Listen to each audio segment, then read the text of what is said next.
नमस्कार।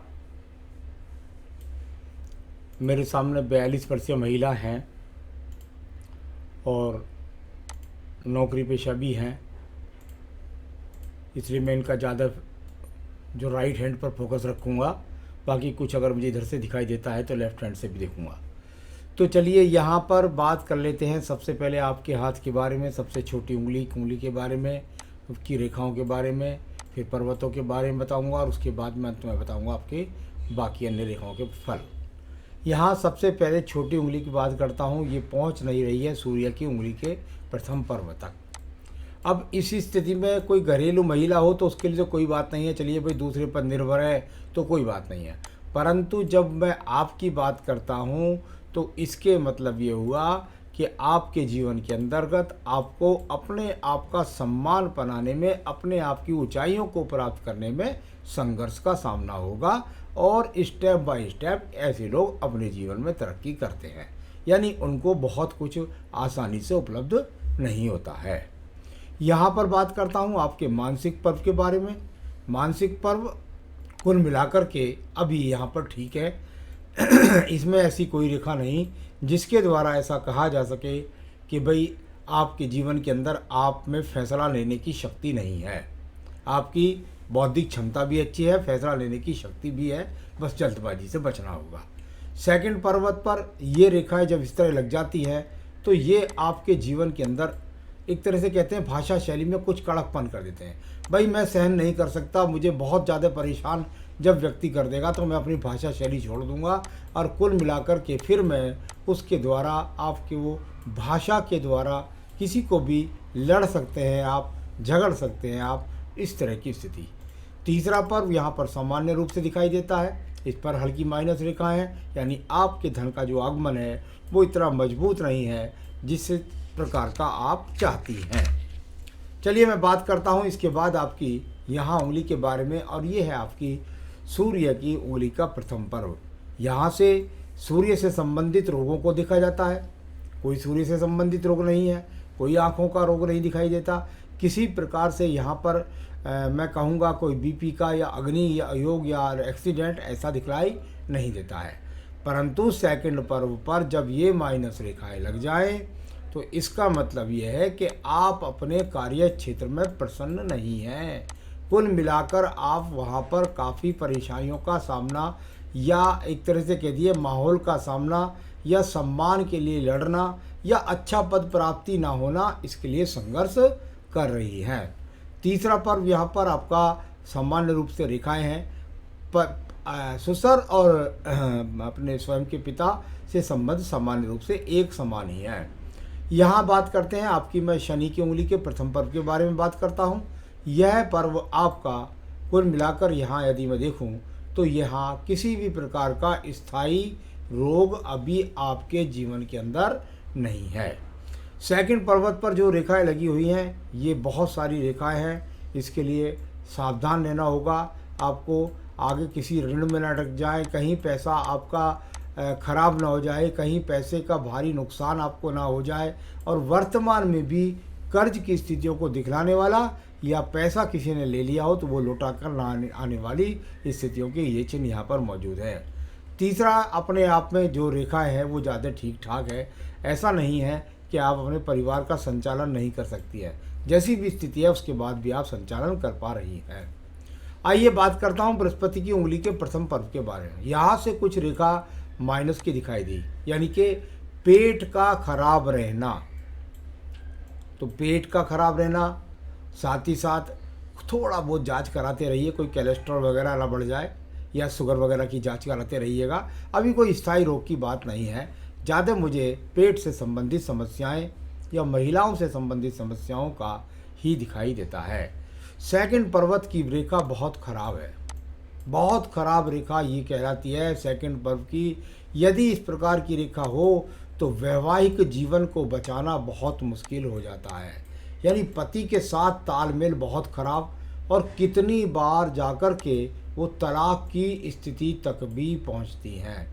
यहाँ right hand में फर्स्ट पर काफ़ी रेखाएं हैं जो मुझे रोग के हिसाब से उधर नहीं दिखाई दे रही थी। तो यहाँ रोगों का कहीं ना कहीं आपके जीवन के अंदर प्रवेश तो है, उसको मैं आपको उपाय बता दूंगा, वो कर लीजिएगा, उससे आप ठीक रहेंगे। तो ये पति के लिए मैं बोल रहा था यहाँ पर, ये बहुत खराब रहेगा आपके जीवन के अंदर। इसको तालमेल को बना करके चलना होगा आपको, वरना किसी भी खराब स्थिति तक ये स्थितियाँ पहुँच सकती हैं। तीसरा पर्व सामान्य रूप से संतान की चिंता के रूप में कह सकता हूँ कि भाई संतान से संबंधित चिंताएं हैं आपके पास में कि क्या होगा क्या नहीं होगा। अभी तो इतना सहयोग की बात के लिए तो उनकी उम्र अभी बहुत आगे की बात होगी। आइए बात करते हैं आपके बुध पर्व के बारे में। बुध का पर्व और यहाँ से ये खड़ी रेखा है और साथ ही साथ इधर आपस में एक दूसरे को इलझ कर चलने वाली रेखा है। यानी आप में वो योग्यता है जिसके द्वारा आप अपने जीवन में धन के आगमन पैदा स्वयं की मेहनत से कर सकती हैं। अपनी भाषा शैली का प्रभाव दूसरों पर छोड़ सकती है और मेहनत से पीछे नहीं हटती है। कुल मिलाकर ये धन कमाने के लिए अच्छे संकेत हैं। तो इसमें कुछ माइनस रेखाएं भी हैं, यानी अपने आप से उस जॉब के द्वारा संतुष्ट ना होना। सूर्य पर्व की गति बहुत बुरी तरीके से प्रतिपादित है, यानी इसमें एक्स भी है, इसमें यव के चिन्ह भी हैं, इसमें आड़ी तिरछी रेखा भी है। अगर कुल मिलाकर कहूँ तो एक कांटेदार वृक्ष यहाँ पर दिखाई पड़ता है। इसके क्या क्या प्रभाव होते हैं? कार्य क्षेत्र में कंपटीशन का सामना करना, कार्य क्षेत्र में बॉस की स्थितियों का सामना करना, कार्य क्षेत्र में विभिन्न प्रकार से स्थितियाँ खराब रहती है जहाँ बहुत ज़्यादा एक तरह से मेहनत करनी पड़ती है और सफलता नहीं दिखाई पड़ती। तो उसके लिए कुछ उपाय अवश्य करने पड़ेंगे, तभी जहाँ स्थितियाँ कुछ अनुकूल हिसाब के नज़र आएंगी। यहीं पर अगर बात करते हैं आपकी एक और रेखा के बारे में, मैं भाग्य रेखा को बाद में जोड़ूंगा इस पर्वत से। यहाँ पर एक बात करते हैं आपके भाग्य पर्व के ऊपर में। भाग्य पर्व की जहाँ मजबूत स्थिति की रेखाएं हैं तो वर्तमान में उनको कुछ आड़ी रेखाएं भी छोटे छोटे रूपों में काट रही हैं। इसका मतलब भाग्य तो ऊर्जित होता है, लेकिन अड़चने बाधाएं उसमें वर्तमान में भी लगी हुई है। इसके बाद बात करते हैं हम आपके बृहस्पति पर्व के बारे में। बृहस्पति का पर्व, और यहाँ पर यदि मैं देखता हूँ तो चतुर्भुज त्रिभुज बहुत सारे स्थितियाँ हैं, यानी आपके जीवन के अंदर अच्छा मकान होना और आप अपने जीवन में 2 से 3 संपत्ति के स्वयं का मालिक होना, ये सब स्थितियाँ यहाँ पर अच्छी हैं। ऐसा बृहस्पति का ये चतुर्भुज अगर मकान और स्थितियों को मजबूत करता है तो वहाँ पति से संबंधित स्थितियों को ठीक नहीं रहने देता। चलिए अब बात करते हैं इसके बाद आपकी हृदय रेखा के बारे में। पहले अंगूठा देख लीजिएगा आपका। अंगूठे पर अगर आप देखेंगे तो बहुत सारी माइनस और XYZ आपको रेखाएं मिल जाएंगी, यानी कुल मिलाकर उनमें चतुर्भुज भी स्थिति बनती है। यानी आपके जीवन के अंदर लग्जरियसता के बिना रहना ऐसे लोगों के लिए थोड़ा सा मुश्किल होता है। साथ ही साथ शुक्र से संबंधित संसाधन जैसे पति का सहयोग है उसमें विलंबता आती है। ये यहाँ पर आपका सेकंड पर्व है। इस पर देखें तो रेखाएं बहुत ज़्यादा एक दूसरे को रगड़ करके और एक साथ चलती हैं, थोड़ा सा गैप बनाकर चलती हैं तो ज़रा स्थितियाँ ज़्यादा अच्छी मजबूत होती हैं। उससे ये होता है कि आपके जीवन के अंतर्गत आप सही प्रकार से एक तरीके से व्यर्थ में किसी के साथ कटाक्ष नहीं कर देते हैं, लेकिन यहाँ कभी कभी बहस में इलझ जाती हैं।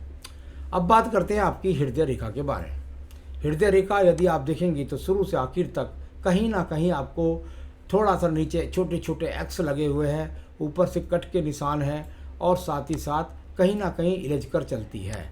ये रेखा अपने आप में जहाँ बृहस्पति को पहुँचती है तो मन के अंदर ऊंचाइयों की इच्छा होती है, तो वहीं आपके स्वास्थ्य को लगातार प्रभावित रखती है और साथ ही साथ आपके जीवन के अंतर्गत पति पत्नी के रिश्तों में खटास भी रखने वाले चिन्ह है। मन में बहुत अशांति दिखाई पड़ती है।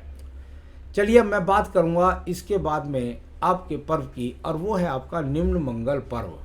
निम्न मंगल पर्व कर्मरूपी पर्व, उसके अंदर बहुत सारी रेखाओं का आपस में एक दूसरे को काटना, इलझ करके चलना, उससे बाहर निकल करके कहीं बुध पर्व तक पहुंचता और कहीं निकल करके उससे सूर्य पर्व के साथ भाग्य रेखा के साथ इन्वॉल्वमेंट भी होना। यानी ये अपने आप में कर्म रूपी रेखाओं के चिन्ह होते हैं। मेहनत बहुत ज़्यादा, उसके हिसाब से धन के आगमन कम, इसको इस तरीके से इसकी भाषा को बोला जाता है। मैं बात करता हूँ आपकी बुद्धि रेखा के बारे में। बुद्धि रेखा और बहुत ज़्यादा डाउन हो गई है। अगर इसको देखता हूँ तो ये काफ़ी डाउन होकर के चलने वाली बुद्धि रेखा है। यहाँ से एक लेके निकल गई और जब इस तरह से डाउन हो जाती है तो खामोखा दुनिया भर के विचार मन में आते हैं। दूसरी शाखा निकल कर के यहाँ संबंध बनाती है मंगल पर्व से, कहीं ना कहीं दिमाग में चल रहा है कि विदेश से जुड़ कर के और मैं धन के आगमन बनाऊं। तो ऐसी स्थितियां, साथ में बहुत सारे चिन्ह आपस में हिलज करके चल रहे हैं। यानी कि मैंने पहले ही कहा कि थोड़ा सा ध्यान रखें अपने वैवाहिक जीवन के बारे में। नीचे की चंद्र पृथ्वी की स्थिति की देख लीजिएगा। इस समय 42 वर्ष की आयु है और वहाँ से बहुत सारी रेखाएं योजनात्मक तरीका से बनने का प्रयास कर रही हैं। आपके जीवन में स्थान परिवर्तन होना या दिमाग में लगातार कहीं ना कहीं डिप्रेशन चलना, कहीं ना कहीं दूर देश से जुड़ करके तरक्की प्राप्त करना और उसमें से चंद्र रेखा का जा कर के आपकी भाग्य रेखा में इन्वॉल्वमेंट होना, यानी विदेश से जुड़ने के बहुत ज़्यादा संभावनाएं यहाँ पर दिखलाई पड़ती हैं। कौन से वर्ष में ज़्यादा है ये मैं अभी आपको बताने वाला हूँ। चलिए बुध रेखाओं के बारे में बात करता हूँ। व्यापारिक रेखा बिल्कुल एकदम बेकार है, क्योंकि नौकरी रेखा में ही कई बार परिवर्तन है, जीवन में कई बार नौकरियों में परिवर्तन। तो साथ ही साथ आपके जीवन में ये वो रेखा है जो व्यवसाय से संबंधित तरक्की को नहीं दिखलाती। भाग्य रेखा स्वयं से निर्मित है, कुछ परिवार से सपोर्ट भी है और उसके बाद यहाँ से चलती है और ये चलती हुई सीधी सूर्य पर्व की तरफ पहुँच गई। यानी आपके जीवन के अंदर घर से बहुत दूर जाकर जॉब करना, साथ ही साथ विदेश में जाकर के नौकरी करने का संकेत इसलिए मैं मानता हूँ क्योंकि ये रेखा जाकर के भाग्य रेखा सूर्य पर्व के साथ आपके संबंध को बनाती है। जब जब ये आयु रेखा आपकी भाग्य रेखा पैतृक पक्ष से निकलती है तो आप परिवार से भी बहुत मजबूत होती हैं, ससुराल और स्वयं के घर के पक्ष से। यहाँ पर बहुत सारे एक्स के चिन्ह लगे हुए हैं, छोटे छोटे। जब मैं आपको इस बात में बता रहा हूँ तो भाई मैंने बताया ही है कि ध्यान रखें आपके जीवन के अंतर्गत ये आपके वैवाहिक जीवन में आने वाली विशेष प्रकार की दिक्कतें हैं, इनको संभाल कर चलना होगा। यहाँ शुक्र पर्व की बात करता हूँ तो मंगल रेखा देख लीजिए, थोड़ी सी साहसिक रेखा के रूप में जानी जाती है, बहुत मजबूत नहीं है लेकिन फिर भी थोड़ा ठीक ठाक है। यहाँ पर शुक्र पर्व संसाधनों का पर्व है, जो भी है उस लग्जरियसता के प्रति आपकी चिंताएं हैं कि ये मेरे जीवन की लग्जरियसता कहीं ख़त्म ना हो जाए, इस प्रकार की काफ़ी चिंताओं को दिखलाने वाला ये शुक्र पर्व और साथ ही साथ पति पत्नी के संबंधों में खटास को दिखलाने वाली रेखाएं यहाँ पर दिखाई पड़ती हैं। आयु रेखा के बारे में बात कर लेता हूँ मैं आपकी। आयु रेखा और बहुत अच्छी आयु रेखा है, इसको तो कोई दिक्कत ही नहीं है किसी भी प्रकार से। 78 79 की है और भी आगे बढ़ती रहती हैं तो उसकी कोई चिंता नहीं। बहुत सारे प्रारूप रेखाओं के अंदर हैं, उनके गणित मैंने निकाल के रख लिए हैं, किस किस समय पर क्या क्या स्थितियाँ हो सकती हैं ये आपको बताने वाला हूँ। यहाँ सबसे पहला सवाल है शेयर मार्केट में निवेश करूँ या ना करूँ। मेरी सलाह है आपको छोटा मोटा करना हो तो बात दूसरी है, वरना बड़े रूप में इन्वेस्टमेंट करके किसी भारी नुकसान का सामना हो सकता है, ना करें तो ज़्यादा अच्छा है। इससे आगे की लाइफ कैसी रहेगी। अभी आपके जीवन में आप 42 वर्ष में चल रही हैं। एक तो यहाँ देखते हैं फिर इंक में देखते हैं।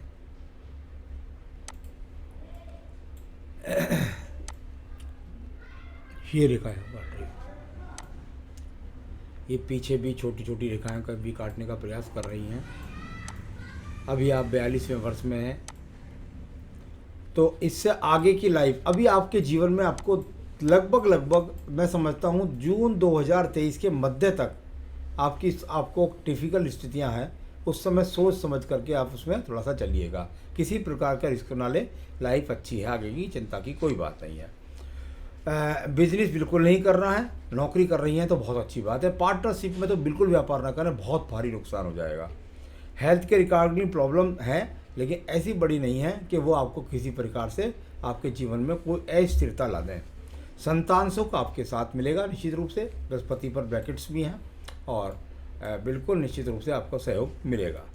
परदेश दौरा होगा कि नहीं, हाँ 2022 से 2025 के बीच में अगर आप जॉब के लिए भी प्रयास करेंगी तो जॉब के लिए भी जा सकती हैं और विदेश यात्रा भी उस समय के बीच में आपकी 2 से 3 बार भी हो सकती है, ऐसी भी काफ़ी संभावनाएं दिखाई देती हैं। तो ये तो आपके सवाल थे। अब मैं बताता हूँ। सबसे पहले तो आप पन्ना या मोती अगर आपने पहन रखा तुरंत उतार दीजिएगा, क्योंकि ये आपको मानसिक पीड़ा के अलावा कुछ नहीं देगा, ये आपका रत्न नहीं बनता है। पुखराज आपको धारण करना है, एक बेहतरीन सा यहाँ पर श्रीलंकन पुखराज आपको पहनना है, पीला पुखराज नहीं पहनना है। श्रीलंकन पुखराज आप यदि चाहें तो मुझसे मंगा सकती हैं। इस उंगली में पहनेंगी तो आपके धन के कारक मजबूत होंगे, पति का सहयोग मिलना शुरू हो जाएगा, संतान का सुख मिलेगा, साथ ही साथ लोगों की दूरियां बढ़ेंगी और अच्छी रेखाओं का सब हाथ में योग बनता हुआ दिखाई देगा। साथ ही पढ़े, केवल एक ही पूजा बता रहा हूँ आपको, इस पुखराज के साथ आदित्य हृदय स्रोत रोजाना आपको पढ़ना है। सूर्य को जल आपको देखना है, सुबह उगते उगते सूरज को प्रणाम करना है, और सूर्य प्राणायाम कर सके तो वो भी करिए। ये करेंगी जितना उतना आपके जीवन में आपको सफलताएं मिलेंगी। नमस्कार।